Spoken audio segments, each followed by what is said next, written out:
मौक़ो आहे भत करणु घुरिजे न करणु घुरिजे भत छा कजे न बि करणु घुरिजे न करणु बि ख़ुशीअ जो मौक़ो आहे माण्हू भली करे पर सोचणो थो पए त राउंड टेबल ते हिकिड़ो अचे थो जेको खाई 1000 रुपया लिखाए थो वञे जॾहिं त उहो राउंड टेबल 10,000 जे माल जी आहे हिकिड़ो सॼो फैमिली टोटली घर जा फर्द खाई पी हलिया था वञनि भत करणु वॾो ग़लति कमु आहे तमामु न तव्हां कॉलोनी में भत कयो आहे एस्कारप कॉलोनी आहे तव्हांजी त छा था महसूसु कयो तव्हां वटि कीअं रश आहे असां रश जाम आहे हिक हिक जे कढ 5-5 माण्हू आहिनि न हिते तव्हां वटि अहिड़ा कहिड़ा आहिनि जिन खे तव्हां सुञाणो त तव्हां साईं बदाणे कहिड़ा नाला खणी कहिड़ा नाला खणनि को बि तव्हां न नालो न हुजे राज़ हुजे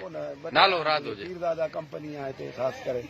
ॿी का सैयद कंपनी हुई पर मां त चवां त बसि सुठी मत ॾेई था वञनि माण्हुनि खे आईंदे भला तव्हां भत करण जो सोचींदव साईं ख़ुशीअ जो कबो फी सबिलिल्लाह कबो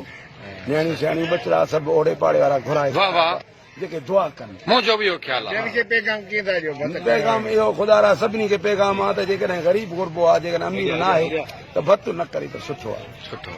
हुन हू पोइ कर्ज़ बि नथो लाहे सघे पुराणे ज़माने में त शादी थींदी त वॾा ढोर कोहंदा हुआ पोइ जेसि ताईं घोटु 7 ॿार ॼणे तेसि ताईं पियो कर्ज़ हले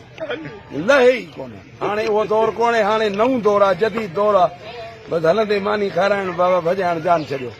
1000 रुपए जी का वैल्यू ई न आहे घटि में घटि 5000 2000 त घटि में घटि हुजनि ॿियनि ॻोठनि में अक्सर ईअं त निकाह ते 1000 आहे हिते 5 घणा निकाह वारा हिकिड़े घर जा हिते घर में 6 भाती था अचनि 6000 रुपया थी विया बसि कोन ॾियनि नथा न वरी विढ़ूं छा पैगाम ॾियो न असां ख़ुदा रा हुनखे इहो पैगाम आहे त ख़ुदा जे वास्ते कंहिं ग़रीब जे मथां एतिरो टांडो न वसायो भत फज़ीलत सां कहिड़ो बि वकाई माण्हू मोटी अचो जेको हुन ते भत वारे ते तकलीफ़ न अचे न जेके 1000 ॾेई विया आहिनि वापसि अची पंहिंजो लिखाइनि न साईं किथे लिखाईंदा लिकिरी भॼी विया हाणे थोरी लिखाईंदा तव्हां भतनि में तौबा कई न तौबा कई मां त कोन कंदुमि भत बाक़ी हाणे वरी ॿिया के कनि न्यू जनरेशन में छोकिरा असांजा वरी भत कनि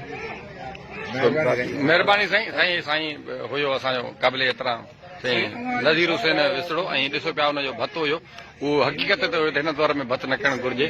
ऐं ॾिसो हुन भत हले पियो पर हुनजो चवण जो मक़सदु इहो आहे त हिकु हिकु घर मां 15